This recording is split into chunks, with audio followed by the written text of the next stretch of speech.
Today we continue to talk about depth search algorithm and its applications.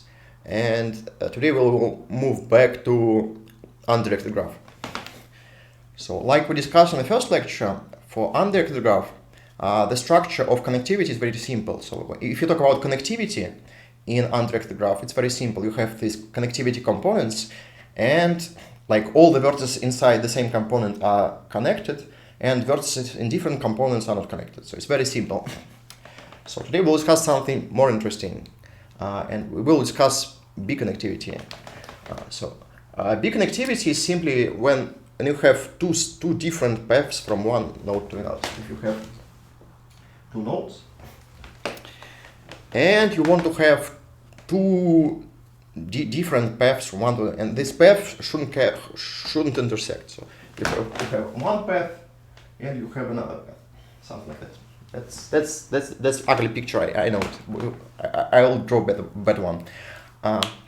So that's the main idea. So we will talk about biconnectivity. So we'll talk about the relation when you have two non-intersecting paths between two nodes. There are two different kinds of biconnectivity. First kind is when you allow these paths to have common nodes, but don't allow to have common edges. So it's edge biconnectivity. I believe the correct term is like edge to connectivity. Doesn't matter. I will call it biconnected components just for simplicity. So there are two kinds of biconnectivity. When you allow these edges, these paths to have common nodes, like here. So if you may have one path like this and another path like this. So these two paths share a node, but they don't have any common edges. Yeah. So this edge biconnectivity or edge to connectivity. That doesn't matter. And another kind is when you allow when you don't allow these paths to have any common nodes. It's like this. So it's edge biconnectivity and vertical biconnectivity. It's kind of different, and we'll use slightly different algorithms for both of them. But we will solve both problems. So we will find the relation. We'll build the construction which explains how this edge biconnectivity works and how this vertical biconnectivity works. It's slightly different, but we will solve them both today. Will L4 become on Friday? What is L4? What is L4? I'm not sure. Go. So first, let's talk about edge biconnectivity. So let's talk about this kind of biconnectivity. So let's say that two nodes are biconnected.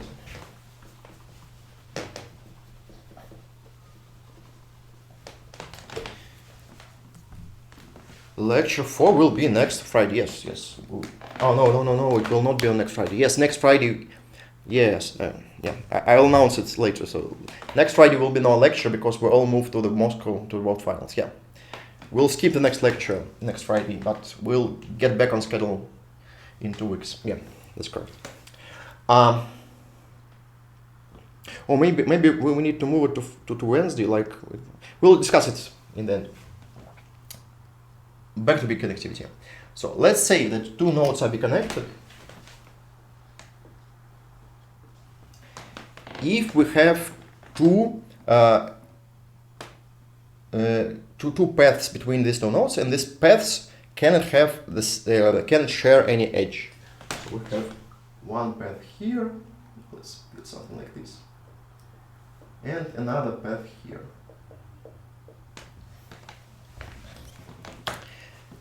Let's say these two nodes are biconnected. Now, I claim that this relation is actually a transitive. What does it mean? It means that if you have two paths between some u and v, and also you have two paths from v to w, then you have two paths from u to w. Let's the first thing we need to prove today. Yes, by looking at this picture, it looks like it's easier to prove. Yeah. So if you look on this picture, and you may say that, okay, I have two separate paths here, two separate paths here. So I may have first path here and second path here. It looks like a nice proof, but it actually is. It's wrong. Can you spot the error in this proof? So I want to prove that if I have two non-intersecting paths from U to V and two non-intersecting paths from V to W, then I have two non-intersecting paths from U to W. Yeah? What is the wrong way to prove this? Just draw these two paths, then construct this first path from U to W and this second path from U to W. Yeah. The error is that these two paths may actually intersect. Why? Because these two paths do not intersect, and these two paths do not intersect, but these two paths actually may intersect. Yeah? Because I don't know anything in relation between these two paths. These two paths and these two paths may relate in any way. So if I take a concatenation of these two paths and these two paths, they actually may intersect. So we need some more complicated proof. Let's prove this. It's actually not that hard. So how to prove this? Let's build two paths from U to V. So let's take U, take V, and construct these two paths. So first path, second path. Now we have a cycle. So we have a cycle which connects this U to V and back. Now let's take node W. Let's see, here we have node W. Let's construct two paths from W to V. These two paths at some point will intersect this cycle. So at some point we'll have some node which belongs to this cycle. So let's have this. So you have this path from W to V. Let's cut it at the first vertex which belongs to this cycle. And now let's do the same with the second path. So we have another path from W to V. Again, let's cut it at the first node which belongs to this cycle.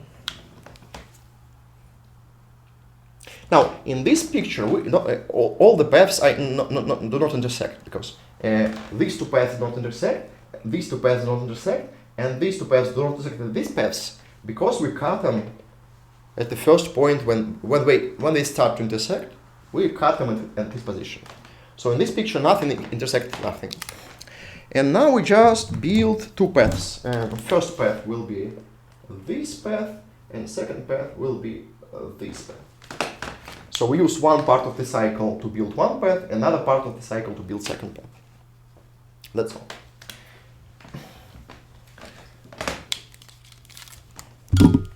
So it's actually true. If U and V are Biconnected and V and W are Biconnected, then U and W are Biconnected. Yeah. That's the end of the proof. What does it mean? It means, again, that you have some relation which is symmetrical, reflective, and transitive. So it is some equivalence relation. So it will split all the nodes into some equivalence classes. And in each of these equivalence classes, if you have two nodes from the same equivalence class, these two nodes will be Biconnected. That's the whole. And these classes are called Biconnectivity components. And it's actually, again, it's edge connectivity, so it's called two edge connectivity components. That doesn't matter. I will call everything Biconnectivity, just for simplicity. So let's draw some graph. So let's have some graph. Let's say something like this, and then here, and then move some here.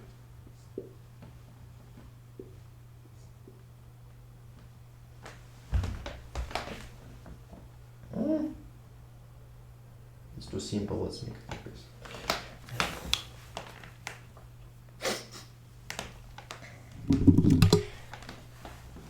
Let's find all Biconnectivity components in this graph. How to find connectivity component? Again, every cycle is a Biconnectivity component. So if you have a cycle, then all the nodes on this cycle belong to the same Biconnectivity component, right? Because if you have cycle, you can move from any node to any node using you have two paths. You can use one part of the cycle and another part of the cycle.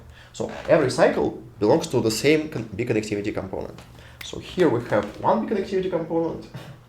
Here we have another biconnectivity component, and here we have another connectivity component. And these nodes are biconnectivity component of single node, like this.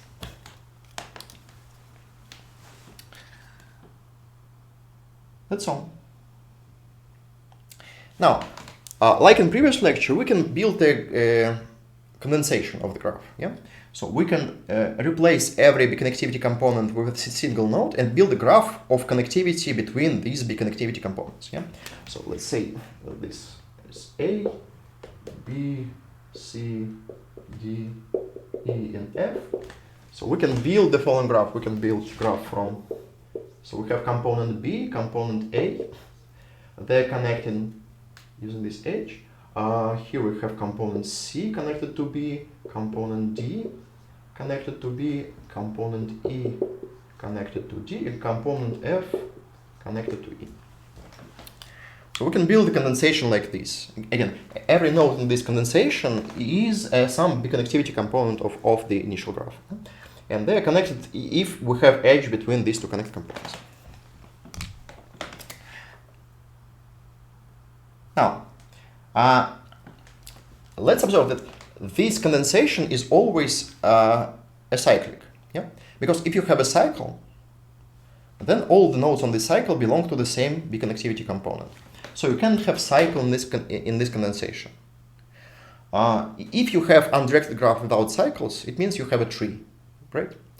So every condensation of the graph, when you condense all the biconnectivity components, you will have some tree.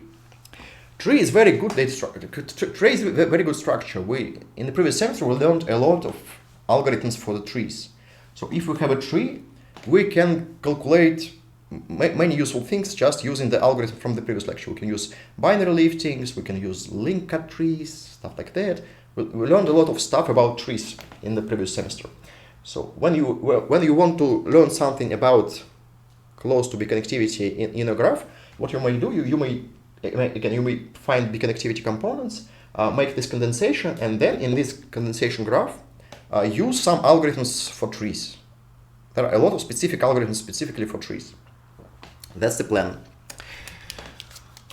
Now, these edges which connects different biconnectivity components are called the bridges. So these edges, and actually the same edges you have here. Yeah. So for each edge which connects different component is actually transferred to this condensation. Yeah. So these edges are called the bridges. Bridge has very interesting property. So for every bridge, if you remove the bridge from the graph, you will increase the number of connectivity components. Let's prove this. So if I have an edge which connects two different biconnectivity components, then if I remove this edge, the number of connected components will be increased. Because these two nodes will not longer be connected. Let's prove this. It's easy. So let's have some edge from U to V. This U and V belong to different biconnectivity components. So I have some component here, some component here. So if I remove this edge, I claim that U and V are no longer connected. Why they are no longer connected? Because if U and V are connected, then I have some path. Yeah? And if I have some path, it means that before I deleted this edge, I had two paths. Yeah? So I have this edge plus this path. So I have two non-intersecting paths. So it means that if I remove this edge, there will be no path between U and V. It means that U and V are no longer connected. That's kind of interesting property. So it means that it means that this edge is the only edge which connects these two components. If I remove this edge, these two components will no longer be connected. Again, I just remind you that you need to say that everything is clear at least every 30 seconds, or I will continue to say everything. Okay. Now, to the algorithm. The plan for today is to build the algorithm which finds all the bridges and finds all the biconnectivity components. This is again one of the application of the depth search algorithm, and again it was first found by Tarjan, I believe, in his first article about the DFS and its applications. Quite simple algorithm, but it uses some specific magic we'll discuss. Let's go. So, the algorithm. What we'll do?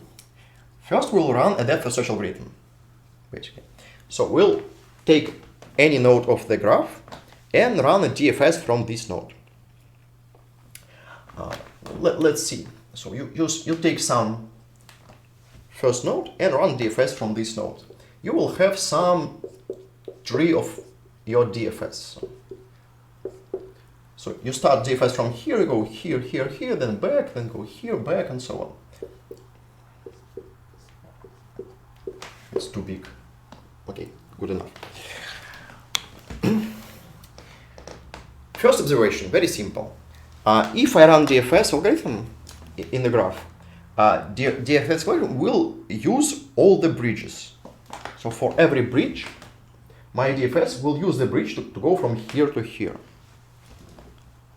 So all the bridges will be in this DFS tree. So if you have any bridge, yeah, it will appear in this tree. Well, let's prove this. Again, it's simple. You start your DFS from in one of the component, and you need to move to another component. You can't move from here to here without visiting this edge. So this is the only edge which connects this component and this component. So if you start here and want to move here, you need to use this edge. So every bridge will appear in this tree. Right? Now, the only thing we need to find out is how to find out if this, for every edge in this tree, we will find out if this edge is bridge or not.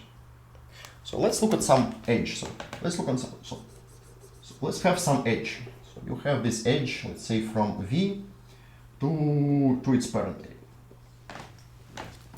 So let's take some node V and look at the edge from this V to its parent in this DFS tree. Yes, all the bridges will be included in this DFS tree.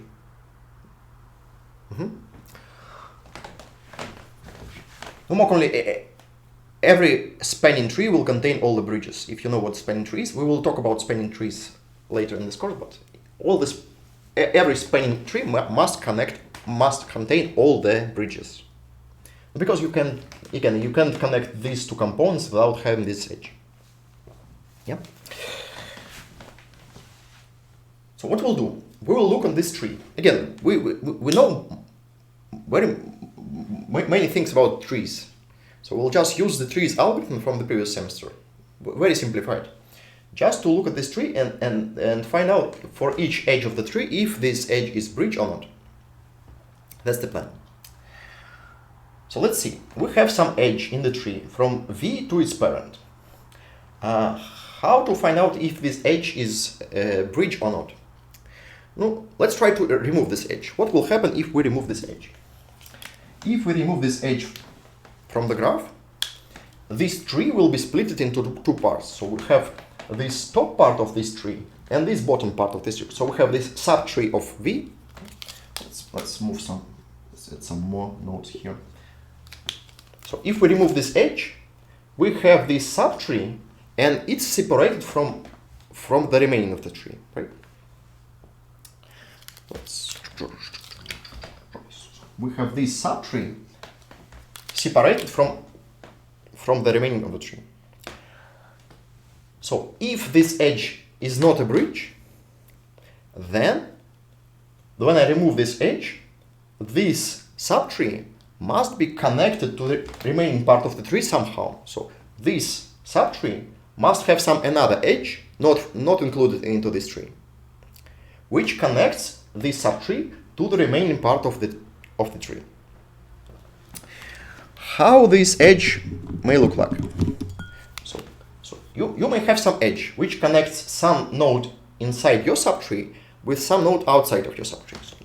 So you need to have some edge like this.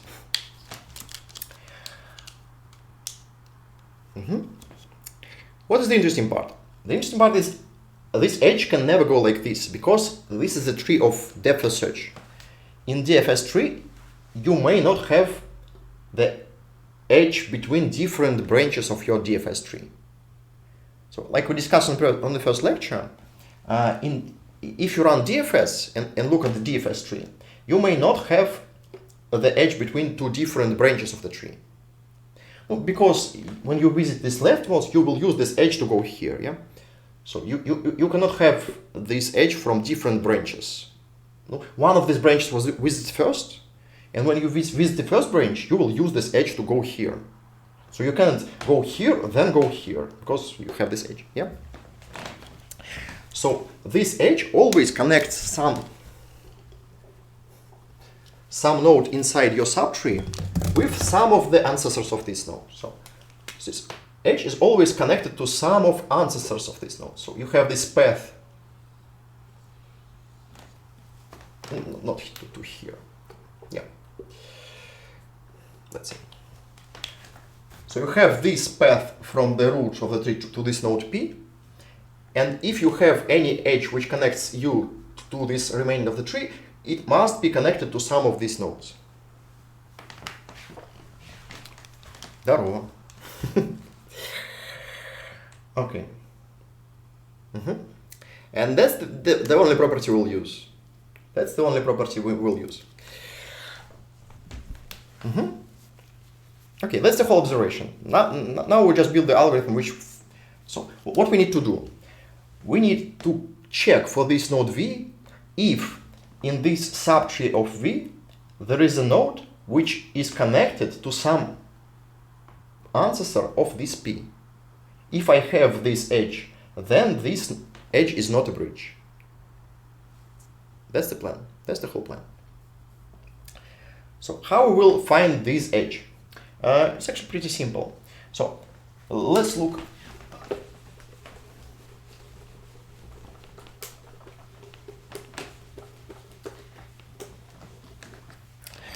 Well, so let's look.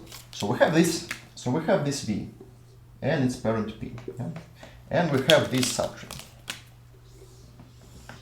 So we have this subtree of V, and we have some ancestors here.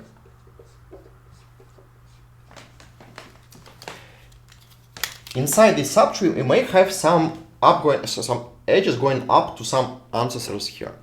So let's look on these edges. So we may have edge to here, and then edge to here, and then another edge, let's see, to here.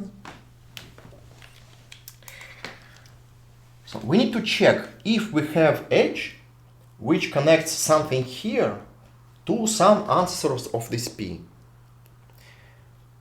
We'll do the following. From all the edges which goes from inside of this subtree and going up to some ancestor, we need only one edge.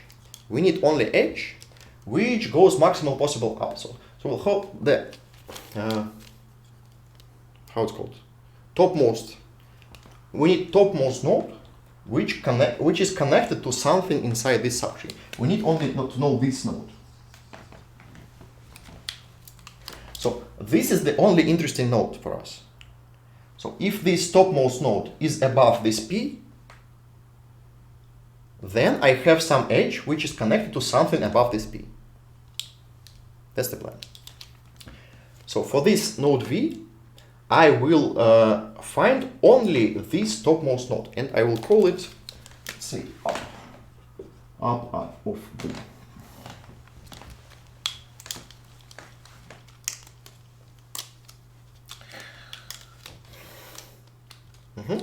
So again, it's actually pretty simple. So what I want to do, I want to look inside this subtree, find all the edges which goes from this subtree somewhere up, and from all these edges I need to find the topmost.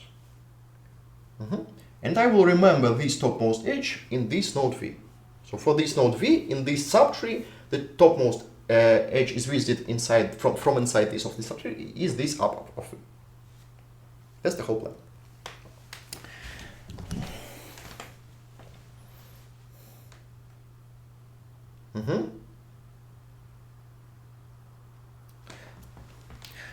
Now let's make a pause. You're not saying everything is clear, so I'll continue to say this, to say the same thing. What is the interesting thing? What is the interesting thing? So how to check? All these nodes. What is the thing? All these nodes belong to the same path. Yeah. So all these nodes are on the path from the root to this P. It means you can compare these nodes. Yeah. So you have like linear relation between these two, between all these nodes. So that's what was mean when you have topmost nodes. Yeah. So all these nodes are on the same line, so you can select the topmost node. So these are nodes of the tree, not of the line, but they all belong to the same path. Yeah. So if all nodes belong to the same path, you can take the topmost one. Yes, we will calculate these ups in a single DFS in a minute. How to compare two nodes? So what I will try to do now, I will find these edges and try to find the topmost node I can visit from this subtree. So how to compare two nodes? So if I want to compare which node is above and which node is below, there are two different schools for this. First school is a little bit more visual. So what you can do is for each node, you can remember its depth in the tree. So you can say that the root has depth 0, this has depth 1, here 2, 3, 4, and so on. Yeah? So you can just inside your DFS pre-calculate for each node its depth in the tree, so distance from the root to this node. And then when you compare two different edges, you just compare these depths of this node. That's one of the ways to solve this problem. Another way is to use entry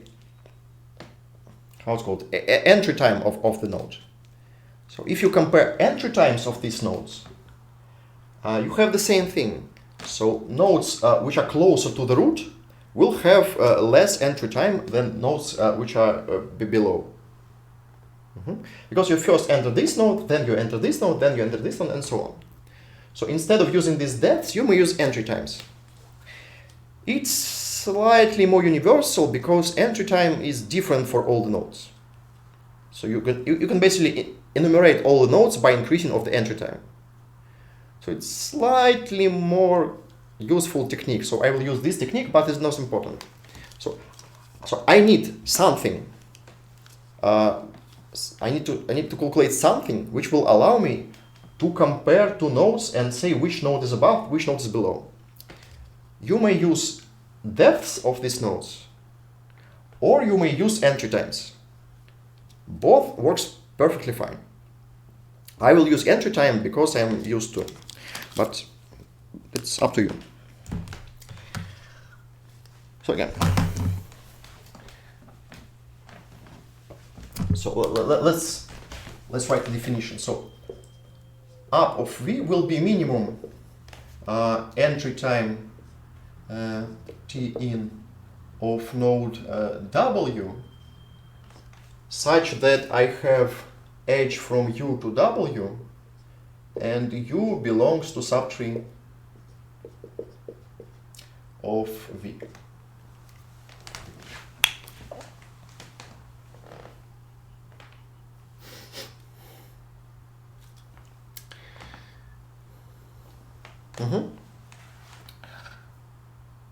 That's the whole plan. Now, let's write the property. So, if I calculated these ups for all the nodes, we will do it in a minute. Then, how to check if this edge is actually a bridge? So, this edge is not a bridge if I have this edge which connects something here to something above P, or to P or something above P. So, this edge VP is not a bridge. Bridge. Yeah.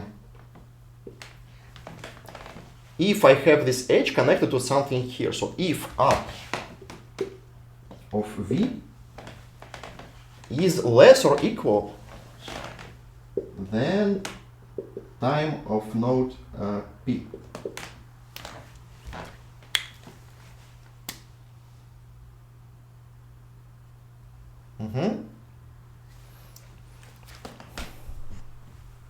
Again, you stop. Just set a timer. Okay.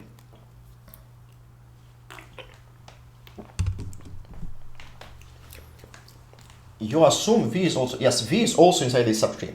There is one small detail here, because I also have this edge, PV. So here I look on all edges except this one edge, because this edge actually is the edge I'm actually examining. So I want to look on all edges except edges from the tree. So I need to assess not in the tree, not from tree.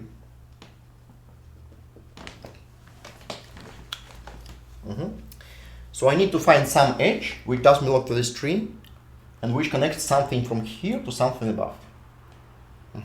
So if I pre-calculated these values for all the nodes, then I just look on this node, find the value for this subtree. If this value is above this node P, so it connects something from here to something from here, then this edge is not a bridge. Because if I remove this edge, I still have this edge which connects this to this. Yeah? Yeah?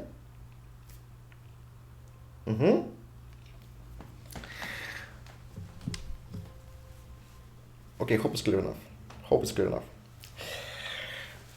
Now, what we need to do is to calculate these values. So how to calculate these values? We will calculate these values using dynamic programming. So what we'll do, we'll look at node V and look on its children in this tree. For this node V, we have some children. So we have a few children here. And each child has some subtree. So we have some subtree here, some subtree here, some subtree here. And we have this big tree. So now, if I have this green edge going from somewhere here to somewhere up, this green edge must start inside of one of these subtrees or from this node V itself. So I split this subtree into single node V plus these small subtrees. If the subtree has one node, then the edge parent will reach. No. If the subtree contains only one node, it still may have some edge to some ancestor. So I need to find all the green edges inside this subtree. These green edges may go from this node V itself, so I may have some node from here. Or it may be from some of these subtrees. So from each of these subtrees, I may have something like this. And now what I need to do is just to take minimum among all these possible edges.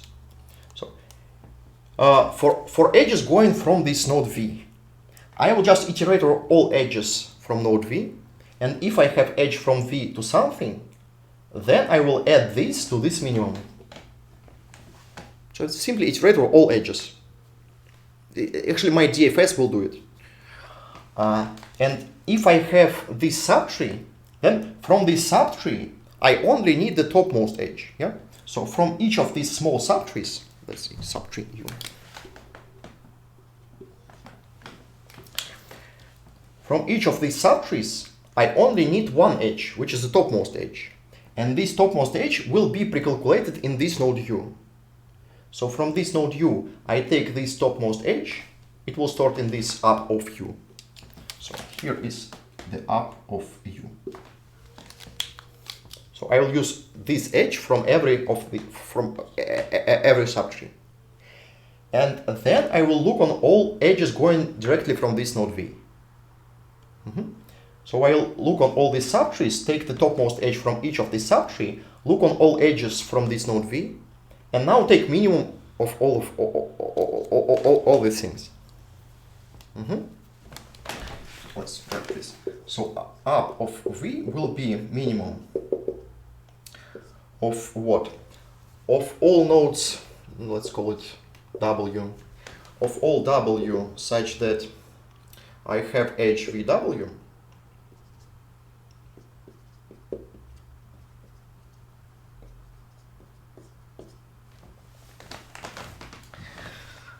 And not W, let's see T in of W.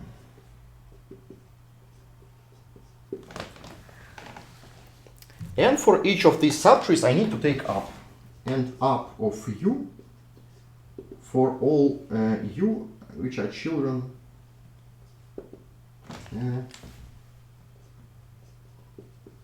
of V. That's all. That's the whole plan. Now let's write the code. The code will be pretty simple actually.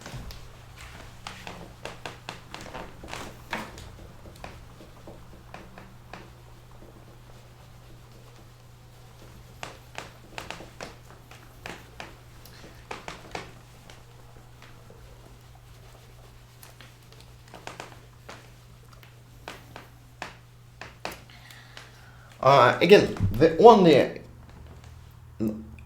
interesting thing in this code is I need to iterate over all edges except this edge. I need to skip this edge when I iterate over all edges going from node V. I will do it like this. So I will pass this P into my DFS and then check if I have edge from V to P, then I will just skip this edge. That's the whole plan. So run DFS from node V with parent P. So I start with node V. First I will initialize the value of entry time. So I will say that entry time of node V is T++. Just set the entry time for this node. Now I need to initialize this up. There are two possible ways to do it. You can, again, up is minimum of something. You can initialize up with plus infinity. That's perfectly normal. That's one way to do it. Another way is to initialize with T in, because that's also a possibility. Because this, you need to check here. You want to check that up is no more than entry time of P. So you need to initialize this value with something which is greater than entry time of P. Basically, any value which is greater than entry time of P will work. That's so. If you don't want to have plus infinities in your code, you may initialize this up with T in of V. It actually kind of makes sense because this V is kind of accessible from this subtree. So it's actually kind of makes sense. That's up to you. Now you iterate for all edges. You mark this edge. Mark V2. Now you iterate for all edges. For you, let's see, out of V. So we iterate for all edges from this node V. If this U is already, so let's see, if U equal to P, then continue. Just for simplicity. That actually doesn't work when you have parallel edges. If you allow to have parallel edges like this code will not work. So be accurate here. So if you allow to have parallel edges in your graph, you need to do it a little bit more accurately. But let's have an exercise for you. So how to modify this code if you allow to have multiple edges connected in the same nodes. Just think about it as an exercise. I will say I will not have any multiple edges in my graph, so this code will work. Now, let's see, if this U is already marked,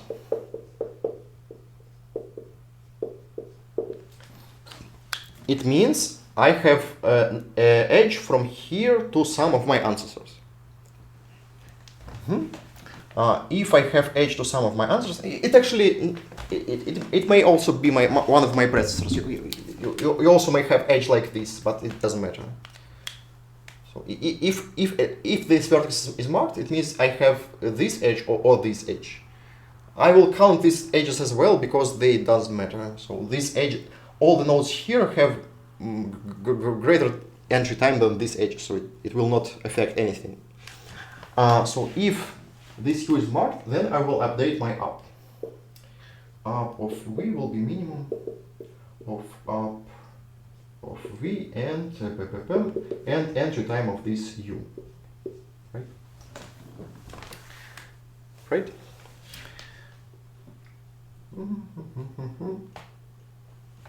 Yeah, looks fine. So I check this. And now if it is not marked, then I have one of these vertices. So I will recursively call the FS from this node. UV. Yeah. And then when I return from the recursion, I will update my value. Let's see, up of V will be minimum of up of V and up of U. Like this.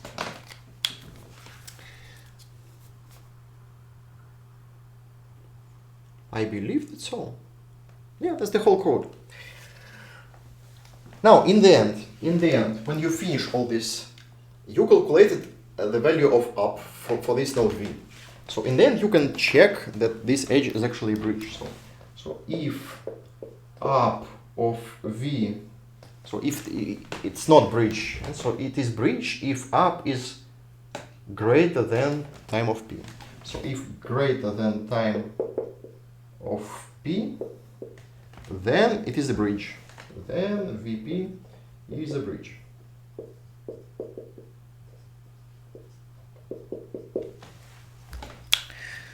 That's all.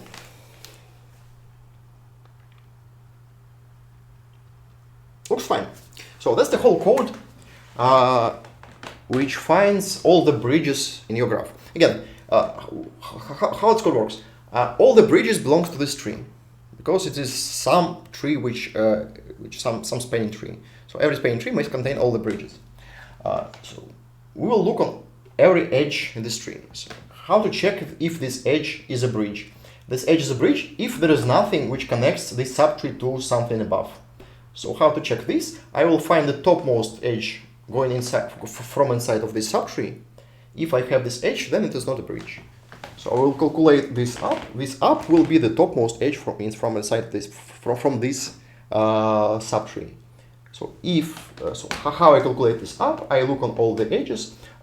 If I have edge to something which is already marked, then I have edge like this. I will update my up like this. And if I have something not marked, it means I have one of my children. So I run DFS for this node U. And when I return from this DFS, I already calculate this value here. So I update my value of this value. Whole plan. Yeah. That's all. Now. Spent a lot of time actually. Spent a lot of time. Okay. Now, how to find all the biconnectivity components? We found all the bridges. And now what we need to find your decomposition. So we need to find all these sets of nodes which are biconnected. Yeah. So how to find biconnectivity components if you know all the bridges? One of the solution is to simply remove all the bridges from your graph and then find all the connected components. So again, if you let's draw again some graph. Something here. So when you detect all the bridges, you can remove these bridges from the graph and then find all the connected components. You can use union find the structure or you can use DFS, it doesn't matter. So you can run again, you can run the second DFS just to find all the connected components. And now each connected component will be a Biconnected component because we just removed all the bridges. Yeah? So you find these connected components, every connected component will be a Biconnected component. Yeah. That's one way to solve this problem. Unfortunately, it's not very useful when we will talk about vertex biconnectivity, but here it's totally working. Another way to solve this problem is to do it at the same time when we detect the bridges. So what we can do is to find these Biconnected components in the same depth first search when we find the bridges. How to remove the edges efficiently? You can just mark all the edges. Just mark them, then they are bridges. And then run DFS and just don't use the bridges, for example. So you can make object for each edge, and in each object make another boolean which says that this edge is a bridge. Yeah? And then in the second DFS just skip the edges which are bridges. Yeah?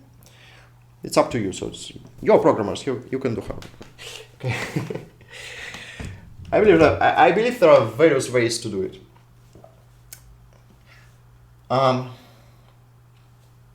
What I was talking about? Yeah, so how to find these Biconnected components inside the same depth first search?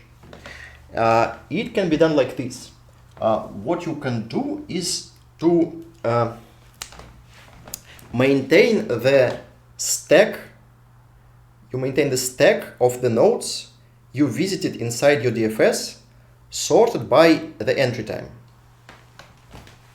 So you visit all the nodes and just put all the nodes you visit into some stack. Let's call it a buffer stack. Let's make a patch. So here we will add the node into some buffer.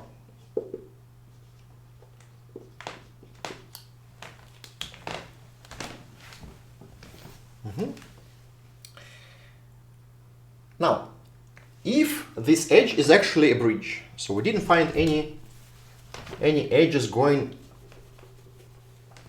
from this subtree. So we just detected that this edge is actually a bridge. How to find all the nodes in this Biconnected component? Nodes in this Biconnected component are actually the nodes which we visited after this node V. So we need to take node V and all the nodes we visited after the node V. So in this buffer,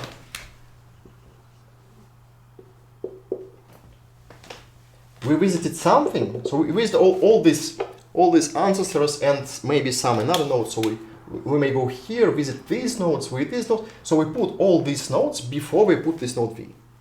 At some point, we put this node V into this buffer. And then we put in this stack everything below this V. So you put something here.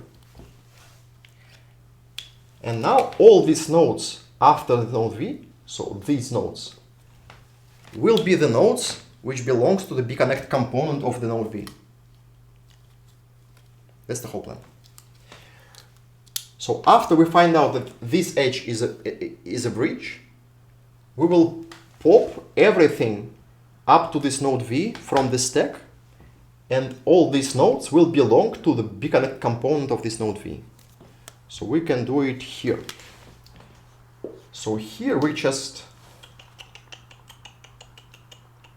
let's say like this. So we have this new component will be just empty array, and then we just let's do it like this. Let's say while true, we pop something from this buffer, push it into component, and if it is V, then break. Yeah, good enough. So that's how you find Biconnected components inside the same depth first search. Again, what you do? You put all the nodes you visit into stack. So in this stack, these nodes will be sorted by the entry time of this node. So what you need to find here, so if this node, if this edge is a bridge, then Biconnected component of this node V will contain of this V and everything visited after this node V. So you need to find all the nodes which were visited after this node V. That's exactly all the nodes in this stack which we put into stack after this node V. So we pop everything up to this node V, and all these nodes will be a Biconnected component of this node V. So this is the component of node V. So this is component of node V. That's all. That's the whole algorithm. How to find Biconnectivity components when you have edge Biconnectivity. Good, good. Okay, let's move next. Now let's talk about vertex Biconnectivity. So what happens if you have not edge Biconnectivity but vertex Biconnectivity? So you want to check if two nodes are connected with two paths which doesn't have common vertices. Unfortunately, it's a little bit more complicated. So first complication is that this relation is actually not transitive.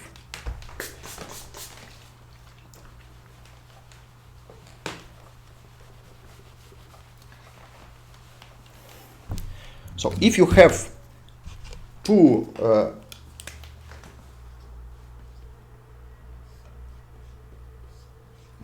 like here, let's say this U, this V, this W. For example, in this graph, you have two vertex independent paths from U to V and another two paths from V to W.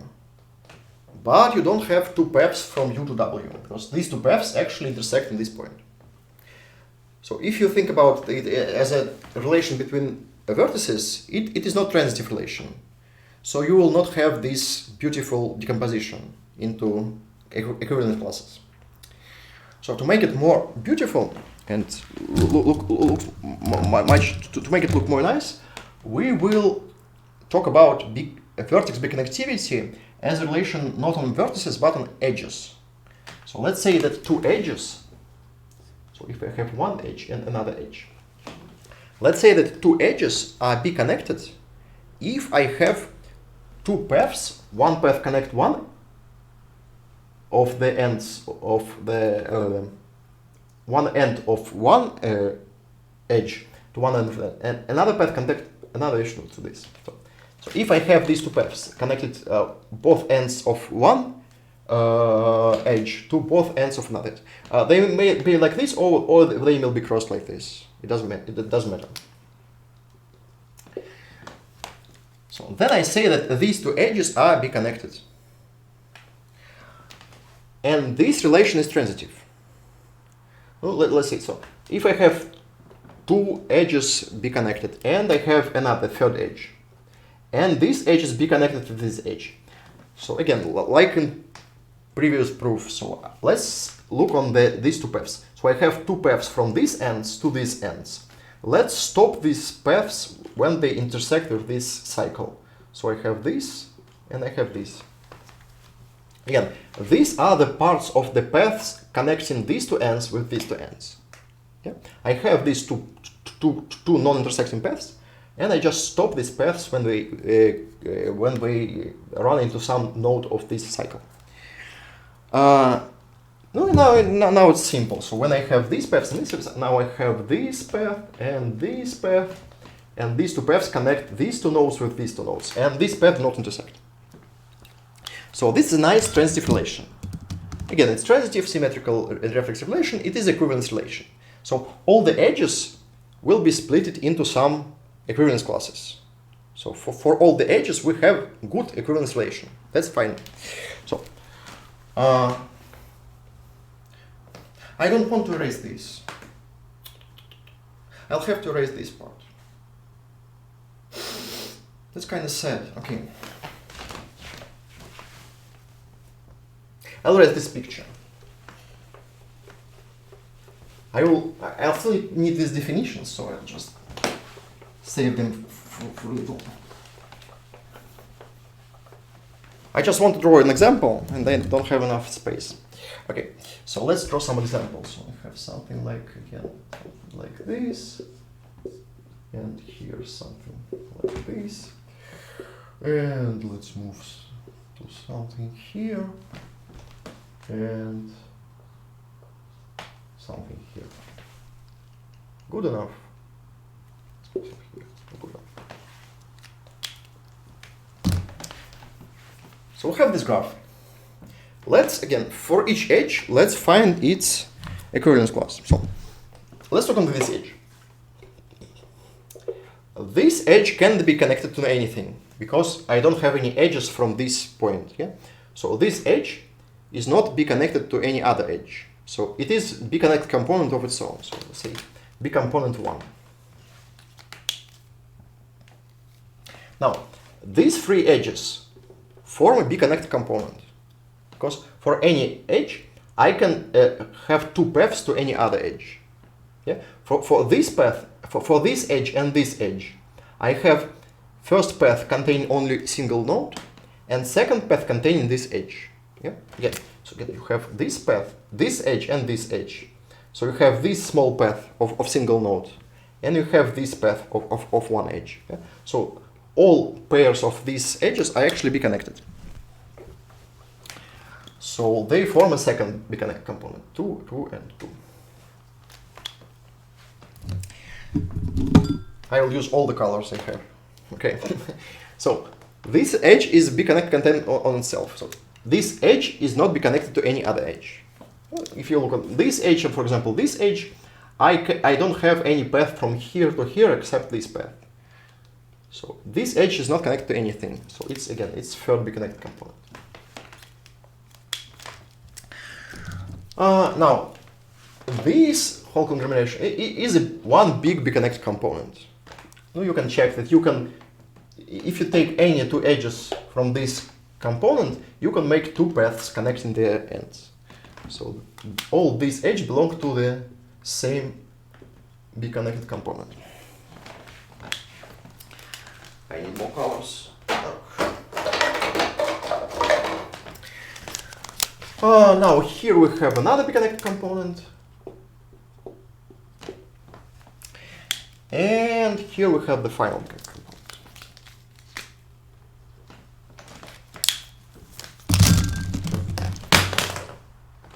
I'm not sure if you can see the colors, but I used different colors for all Biconnected components.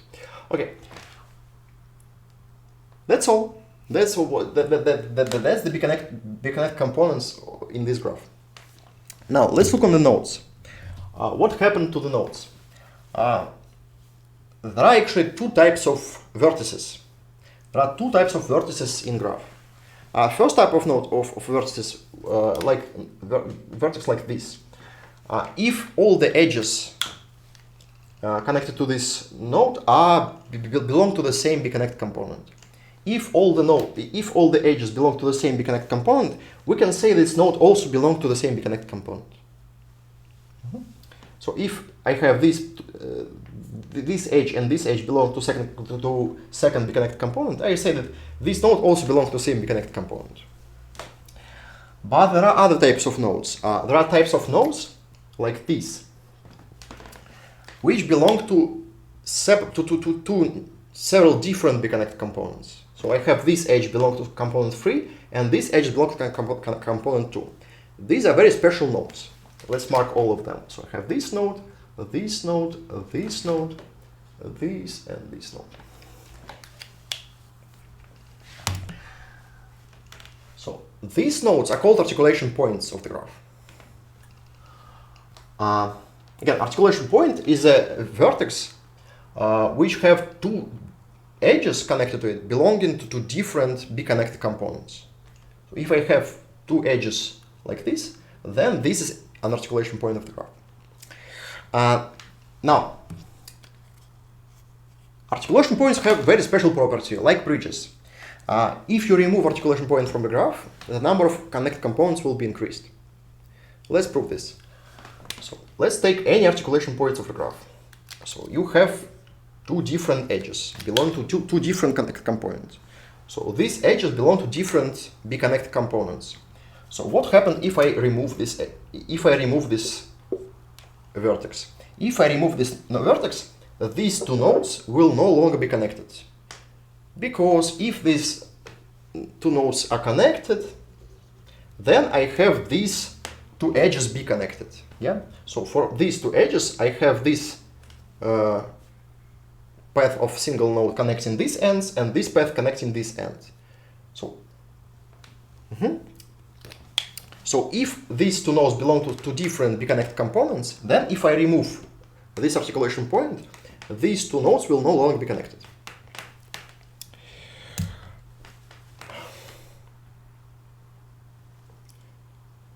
What is the I just explained it. So, articulation point is a vertex which has two different two edges belong to different Biconnected components. So if I have two edges belong to different Biconnected components, then this vertex is articulation point. And again, all these topics usually used to when you need to just, for example, you need to find some weak spots of your graph, something like this. So you want to find edge or the vertex which is very important to your graph. So bridge is very important for the connectivity of your graph. Yeah. If you remove the edge, you will no longer, this vertex will not be connected. And articulation points have the same property. So articulation points is some important node for the connectivity of your graph. For example, if you look on some road map, something like this, and you want, yeah. So if this is the scheme of all the roads in your country, and you have articulation points, so if you have some traffic jam here, then these parts of your graph will no longer be connected, something like this. So all these theories usually used in problems like this. Yeah. So okay.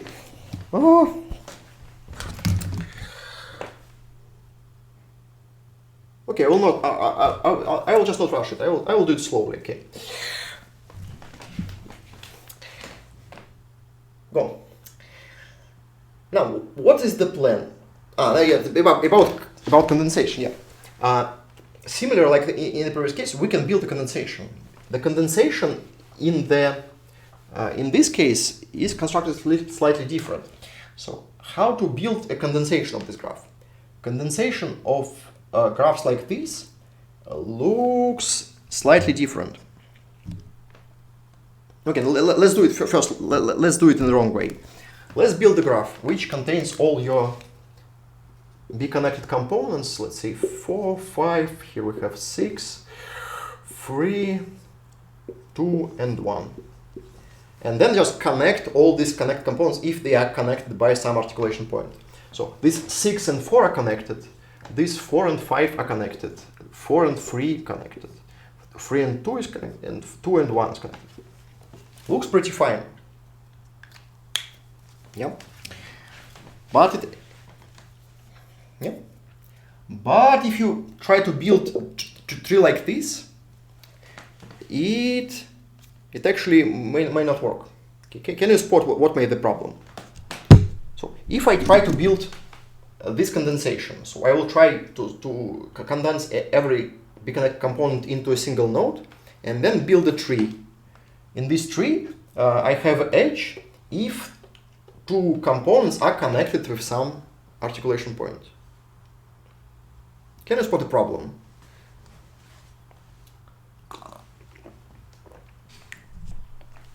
What may go wrong actually? Time complexity will be high. Why? We didn't talk about time complexity yet. So. Actually, time complexity will be the same. We'll just use basically the same algorithm to find the articulation points. Yes, problem is it may not be a tree if you just build a graph like this. Because if you have articulation points which connects not two Biconnected components but more than two Biconnected components. So if you have something like this, so you have another edge here, So let's say it is component 7. Then these articulation points connect these 3 Biconnected components. Yeah. So 4 is connected to 3, 3 is connected to 7, 7 connected to 4. So you have something like this. So it's not a tree anymore, and it's bad. We love trees, right? So we want this graph to be a tree. So how to make this graph a tree? We will build a tree of 2 types of nodes. So we'll make 2 types of nodes. First type of nodes will be the Biconnected components, and the second type of nodes will be the articulation points. So we'll add another type of nodes. For every articulation points in our graph, we will add another vertex in this tree. So this 4 is connected to this 6 using this articulation point. 4 connected to 5 using this pressure. These 4, 3, and 7 are connected using this articulation point. Here it's like this, and here is like this.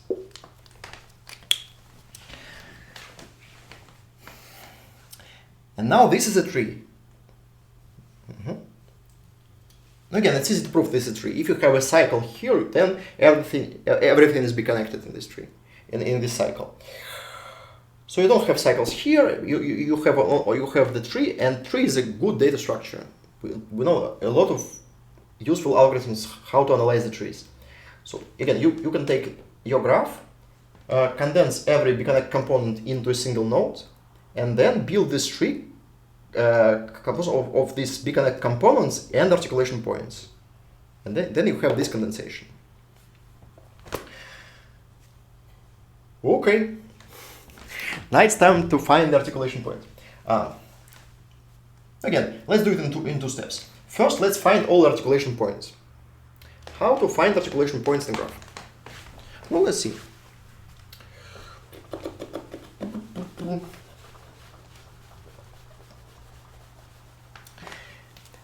No, again, let's run depth first search algorithm. Yeah, let's find the node V. Let's try to find out if this V is articulation point or not. So, if we remove this V from the graph, the tree will be split. So you have this parent. So you have something here, and you have its subtrees.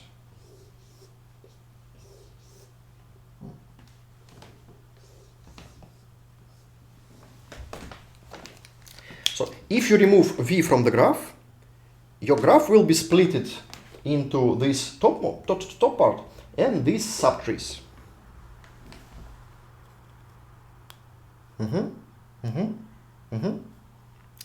So if this V is not articulation point, then when you remove this V, there must be some other edges which connects these subtrees to this top part.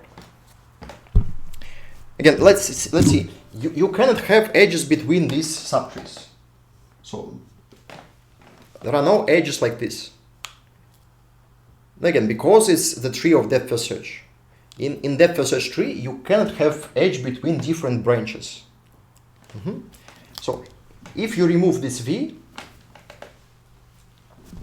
and these subtrees are still connected, then they must be connected to something above this P. So every subtree must have some edge which connects this subtree to something above this P. So from each subtree you need to have something like this for to P.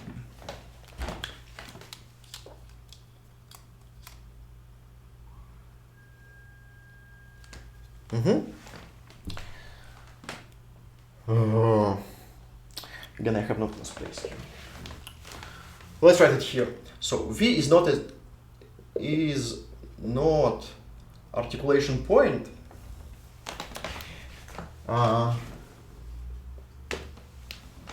Then for each subtree U,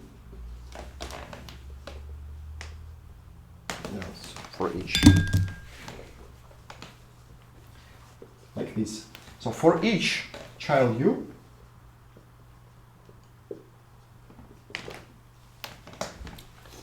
I need to have this edge from this subtree to something above. Yes, we want to check that this edge exists. We need to look at the value of up for this node u and check it is less or equal on the time of v.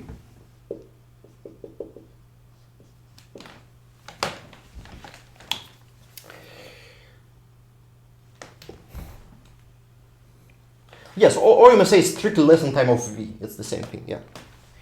You may say, yes, alternatively, you may say that it's strictly less than time of v.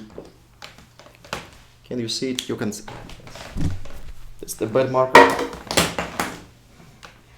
You may say that it's strictly less than t in of v. It's the same thing.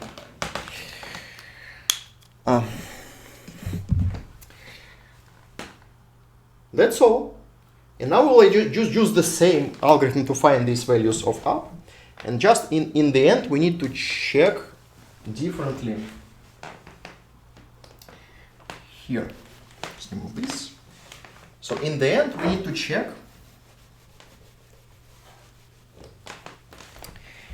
if all the children have this property. So if I have this property, so let's check.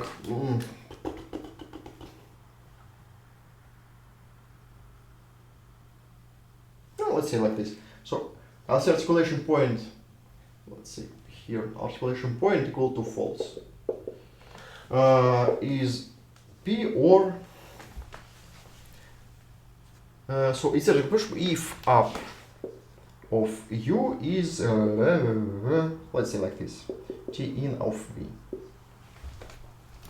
And now in the end, if AP, then V is articulation point. That's almost correct. That's almost correct. We have one problem in this code, but stream recording will be available on YouTube as always. We have one problem in this code. Actually, in this proof. In this proof, we assume that this node V has a parent, but not all nodes in the tree have parents. We have one special node. We have one special node which doesn't have any parent. Yeah, it is the root of the tree. So for root of the tree, we need to find some special proof. So how to check if the root is the articulation point? So if you have a root, it doesn't have this parent size. So if you have some children of the root, how can these children be connected to each other? Yeah. The answer is they can't be connected to each other. So if you have several children of the root, then if you remove the root, these children will not be connected. So if you have more than one child of the root node, then the root is an articulation point.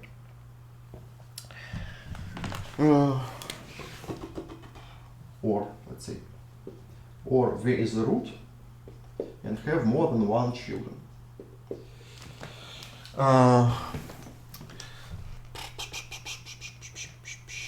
How to fix the code? Let's count the children. Let's say this count zeros here. We have C++. Let's say C or have no parent and count as more than one. Something like this. So we just add some small fix for the root.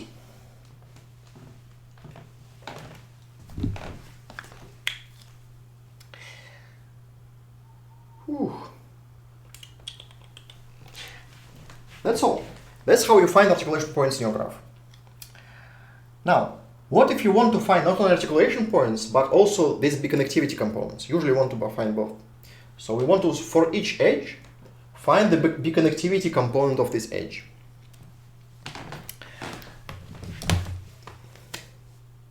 Any ideas? So this code finds all the articulation points of your graph. So if you run this code, it will find you all these nodes. Now you know all the articulation points. How to find all the biconnectivity components? Okay, right. Up, so the definition of up is here. I just left it here.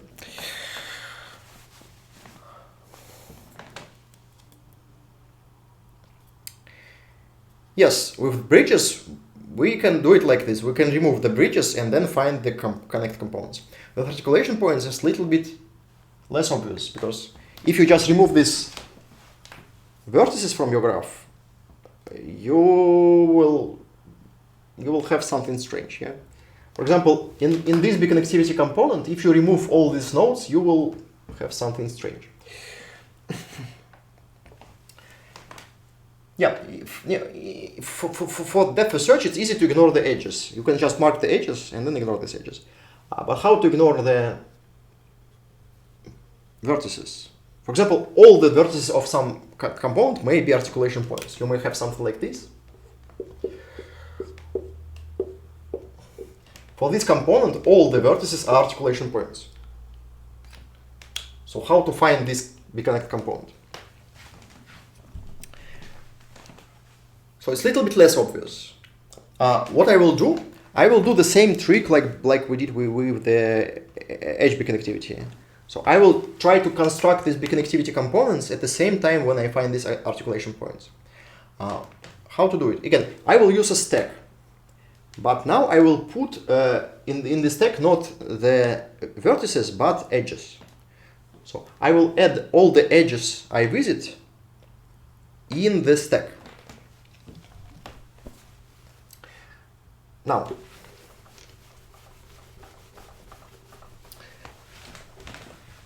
when I find some articulation points, so if this node is articulation point,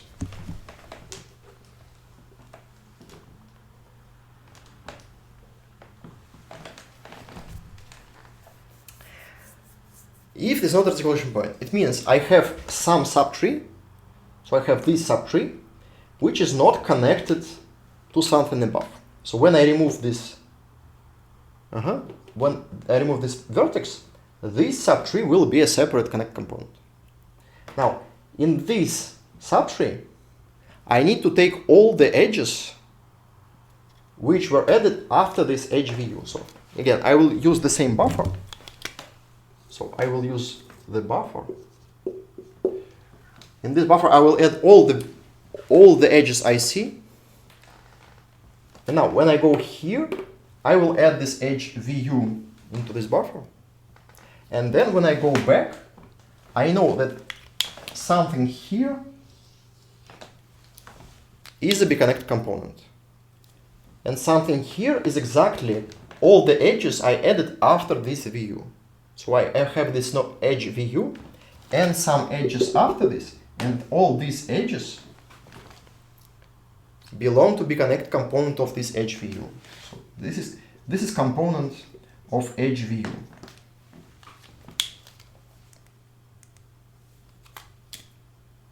That's the plan.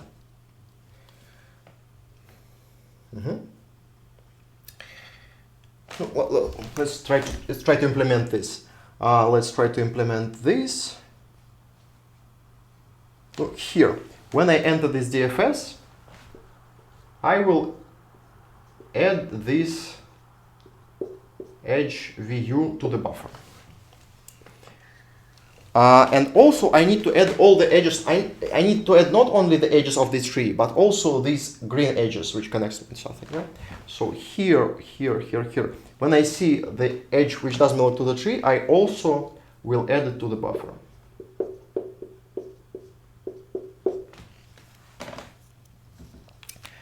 And the thing, yeah.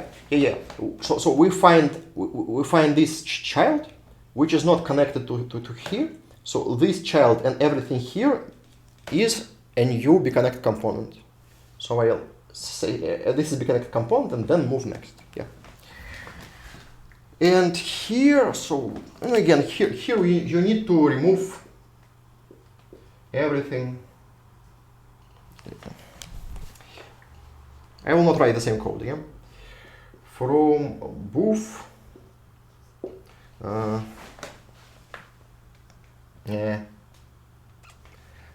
Until edge VU. No, not here. Oh, no. My bad. Here, no. You need to do it here. Let's write this. need to do it here. So here, if you find that if up of u is greater or equal than t in of v, then this component will be removed. So I need to, let's do something. Again, okay, let's try this. So again, I make the new connect component and just remove everything.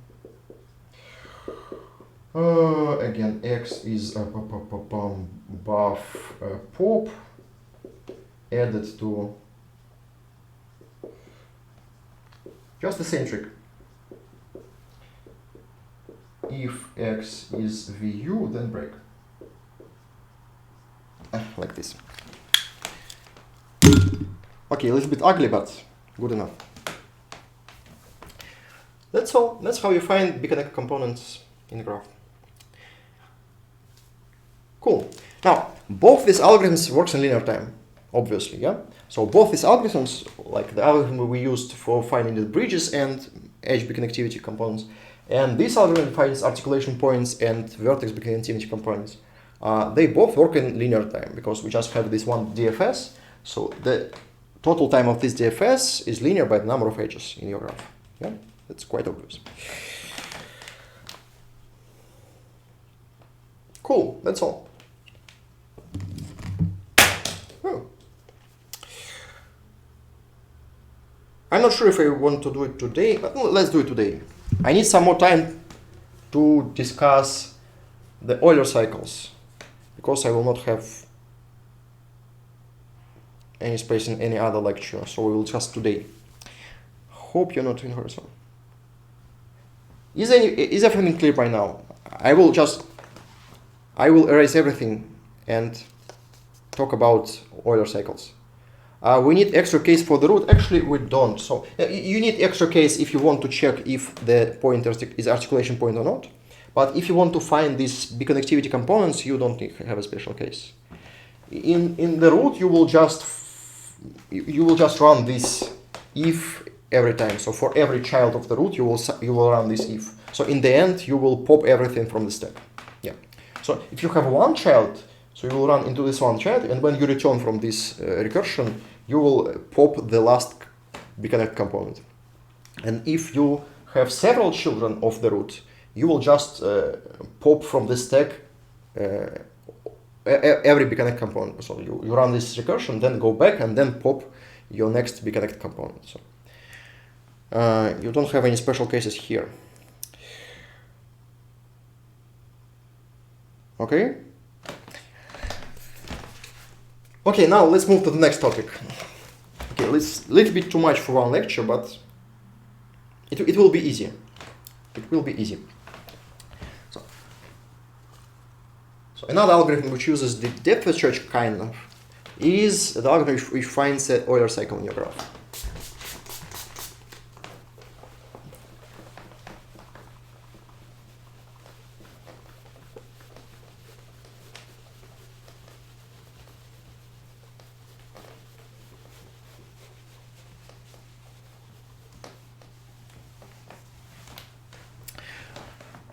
Or maybe we need to move it to another lecture.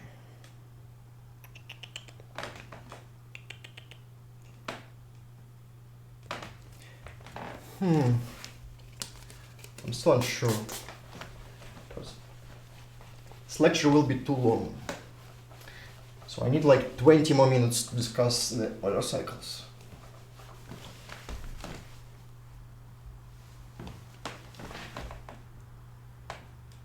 Okay, are you brave enough? So, should we discuss Euler cycles today or move it to the next lecture? Let's vote.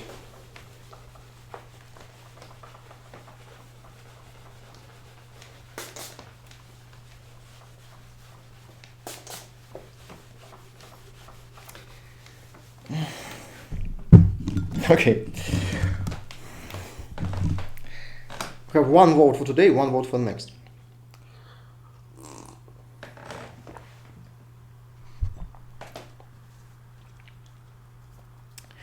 No, I'm not in a hurry, but maybe you are too tired.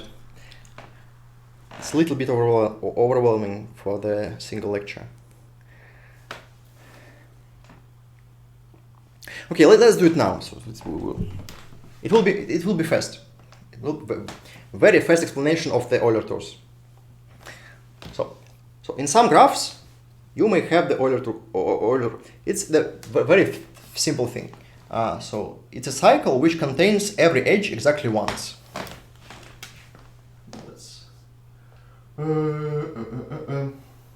Let's have something like this.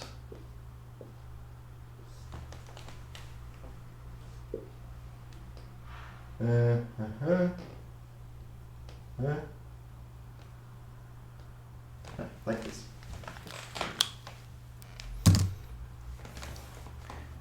So we can build a cycle which contains every edge exactly once. Well, for example, here you may have something like this. You may go here, then go here, then, for example, go here, then go here, here, then go here, here, here, and here. Now just visit all the edges exactly once. This is a special graph we call Euler graphs.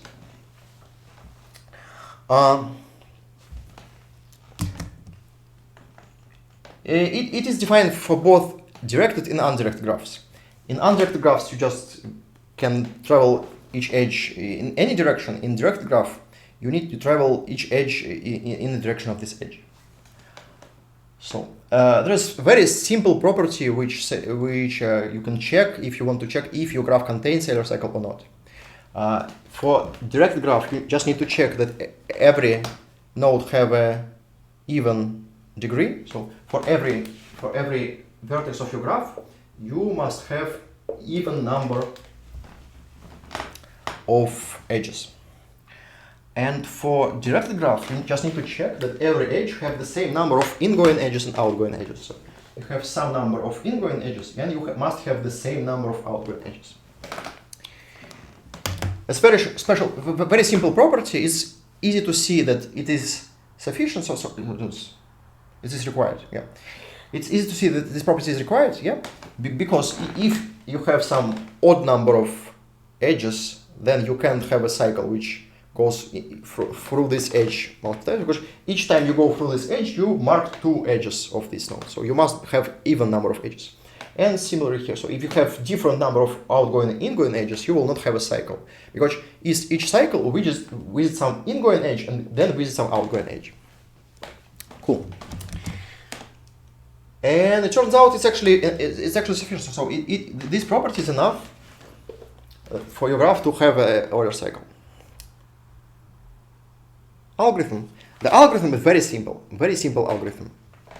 So how to find Euler cycle in the graph? Okay. I'll just redraw it.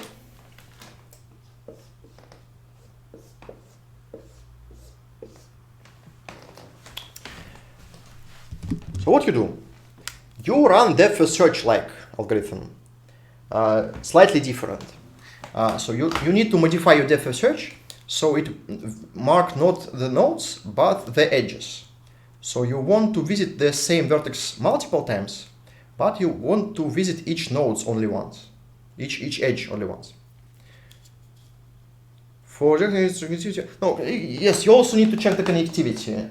The simple connectivity is enough for both directed and undirected graph. If you have Euler graph and it is connected, it is strongly connected. It's easy to prove. We'll prove it just in a second. Because you have Euler cycle, and this Euler cycle will give you the strong connectivity. Doesn't matter. Yes, you also need to check that your graph is connected. It's obvious, okay? Now, the algorithm. The algorithm is very simple. You start your depth first search, but slightly different depth first search. You want to mark not the vertices, but the edges of your graph.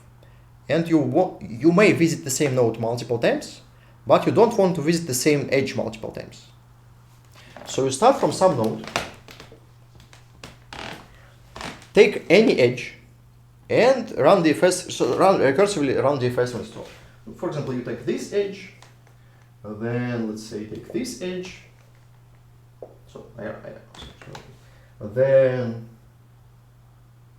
well, let's go back just to make it interesting. So we go back, then let's say go here,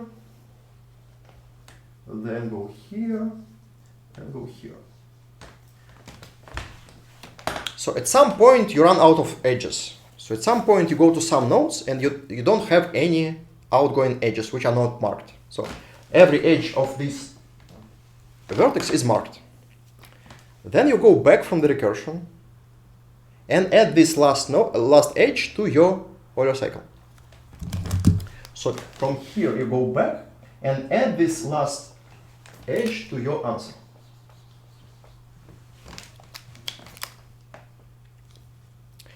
Now again, from here it's nowhere to go, so you go back from the recursion, go here, and add this node to your answer. So now your answer contains these two edges. Hello. Now you're standing here. There are more edges from this node. So you take any edge which is not marked yet, and use this edge for your depth first search. So again, from here you may go here, then go here, then go back here. And here again you have nowhere to go, so you stop the recursion, return to the previous node, and add this last edge to your answer. So you go back from here and add this edge to your answer. So, and add this edge here. And that's all. Now it's simple. Now every time you go back here, add this edge, then go back, add this edge, and so on. In the end, you will have this cycle. That's all. That's the whole plan. Let me let's write the code. So we have the first for this node V. Again, what we do? We take any edge which is not marked. Let's say while have a marked edge.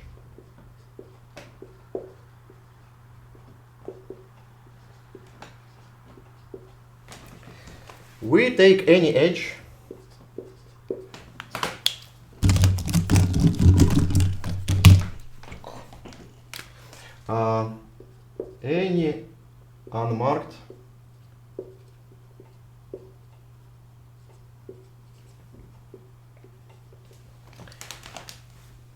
any unmarked edge going from this node V, mark it.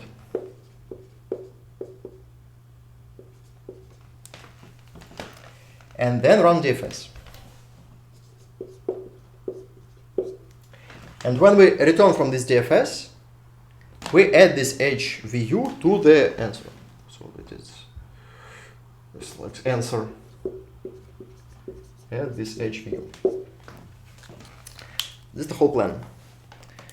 That's the whole plan. That's all. That's the whole algorithm.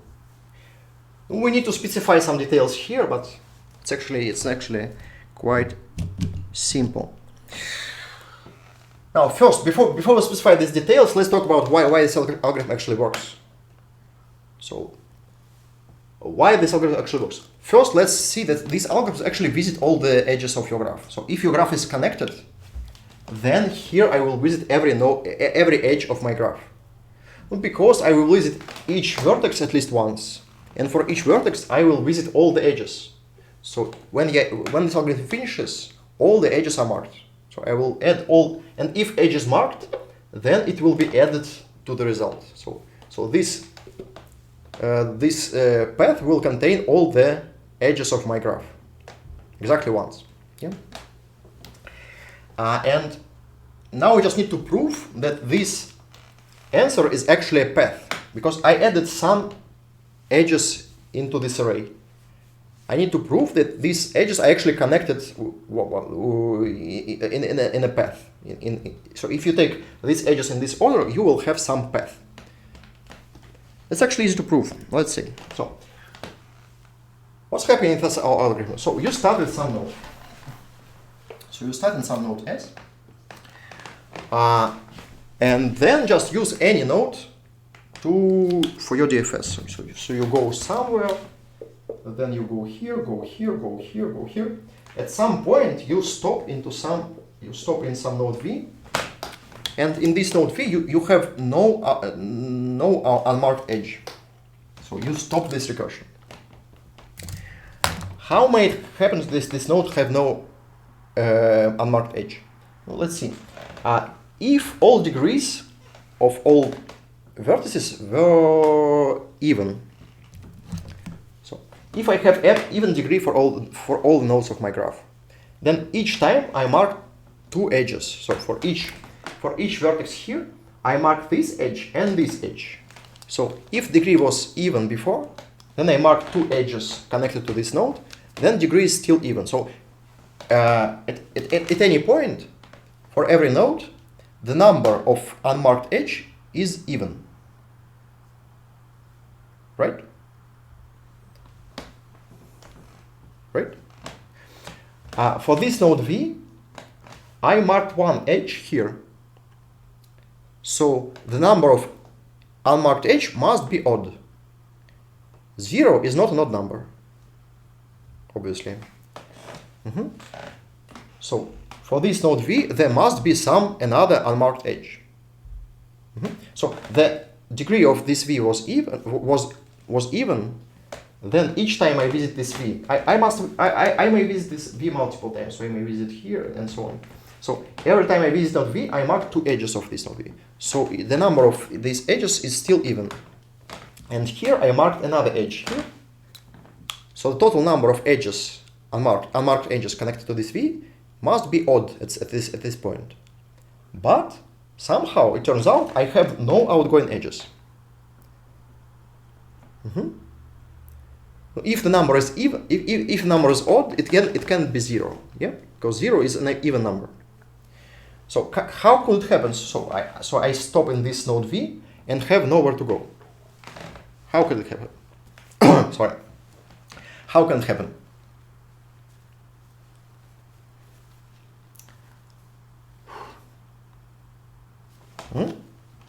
Let's see. Again, I have this node V.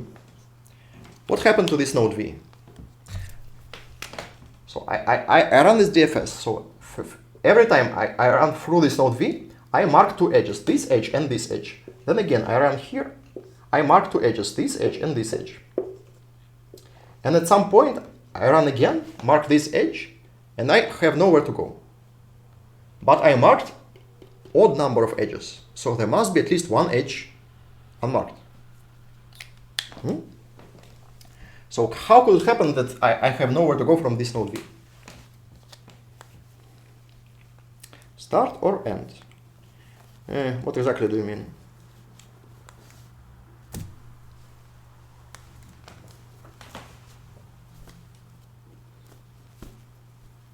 But you obviously will stop something, yeah? At some point you will stop. So there must be some case when you actually have nowhere to go. How could it happen?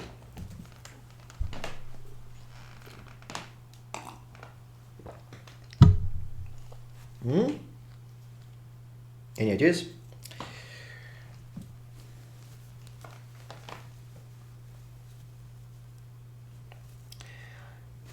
If all edges visited, but I can't visit all the edges because each time I visit two edges and the total number of edges is even.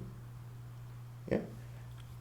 So if I have edge which I use to go into this node V, then I have another edge which I use to go out of this node V. So if I somehow go in node V, then I have another edge which I can use to go out of this node V. We actually have one special node in this. So in this picture, we have one special node, and this node is S. So this node S is actually special. For this node S, because I started here, I marked this first edge, so now this degree of this S is odd. So all other nodes have even degree, but this S has now odd degree, odd number of unmarked edges. And this S is actually special. So for this node S, so E. So if I started in this node S, let's see what happened. So in this node S, I started my DFS. So I run here, then I run here, and then I may stuck here. So I run here, then go back, then run here, then go back, and now I stuck because I have no other edges to go. So for node S, it may happen. It actually the only node which have this property. So the only node which may have no outgoing edges is actually the node S. So actually picture doesn't look like this, it looks like this. So I start in node S, then go somewhere. So you take any edge and go somewhere. And at some point I will stuck at the same node S. Because S is the only point, the only vertex which has odd degree. Because I used one of the edges when I started the DFS. All other vertices have even degree. Okay, that's all. So the first time I run out of these edges is when I standing in this node S. And now I go back. So you go back, you add these edges to your result, and then at some point you make branch. You from here you make a branch. You go somewhere again. Now let's find the second time when we stuck. So when at one point can we stuck again? At which vertex we may again run out of unmarked edges? No, it turns out the only, again, if you look at this picture, it's quite simple. So the only node which is even degree, which has odd degree, again, all the nodes have even degree except this one node. So this is the only node which has odd degree now. So if we stuck in some node, it may be only in this point. So the next time you will run out of these edges is when you stuck in this point. So you will do something and then again stop here. And when you stop here, you go back from your recursion and add this edge to your result. And this edge will be connected again to the end of your current path. So this is the current path, your current result. The end of your current path is the only node which has even degree, which has odd degree. So if you run out of unmarked edges, it may happen only in this last node of your result. So when you go back from the recursion, you add this edge to your result, and this edge will always be connected to this part of your answer. That's all. Again, now you do the same thing. So you go somewhere, then again you make some branch, again go somewhere. Again, this is the only point that have odd degree. So if you stuck in this DFS, it may be only here. That's all. So we just proved that we put all the edges into this answer, and all the edges in this answer will be connected one to each other. So these edges will form some path. So it will be some path which contains all the edges of your graph. So it will be some order. Okay. Okay. Final thing. How to implement it efficiently? So to implement this algorithm efficiently, we need some data structure. Which will contain all the unmarked edges for a node. And we need for this data structure to have two operations. We need to be able to find any edge from this set, and we need to mark this set.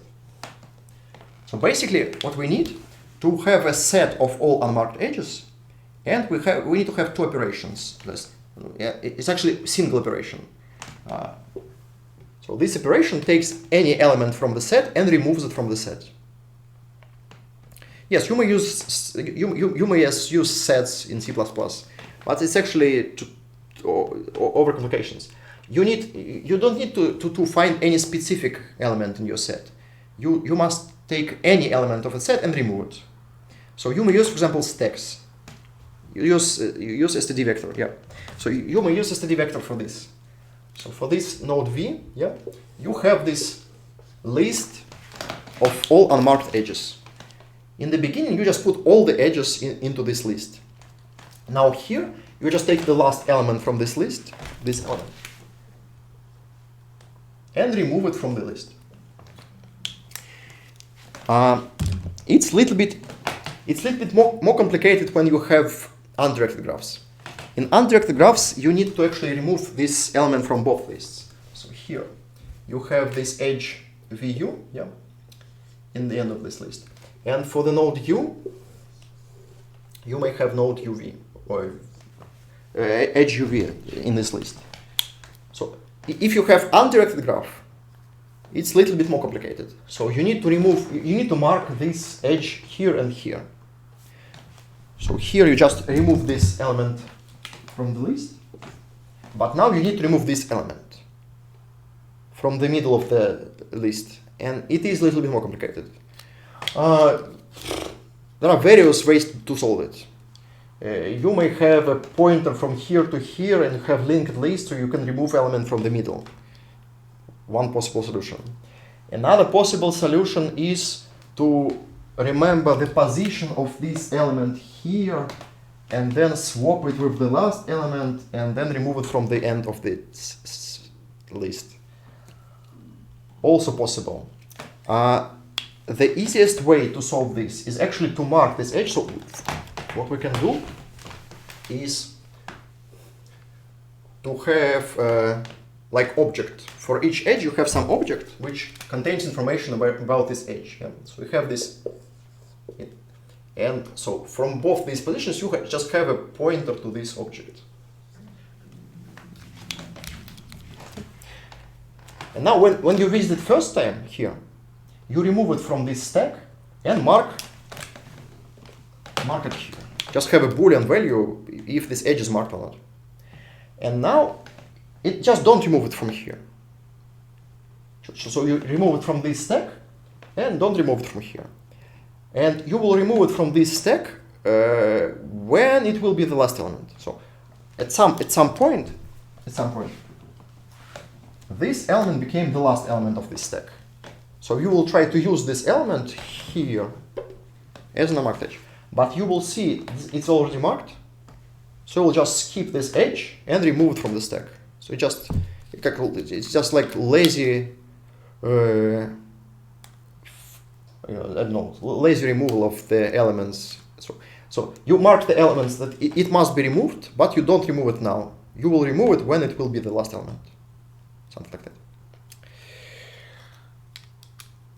So you have various different solutions. All of them work in constant time. So all these solutions will give you the linear time complexity for this algorithm. Oh, it was a long lecture. Thank you for joining me today.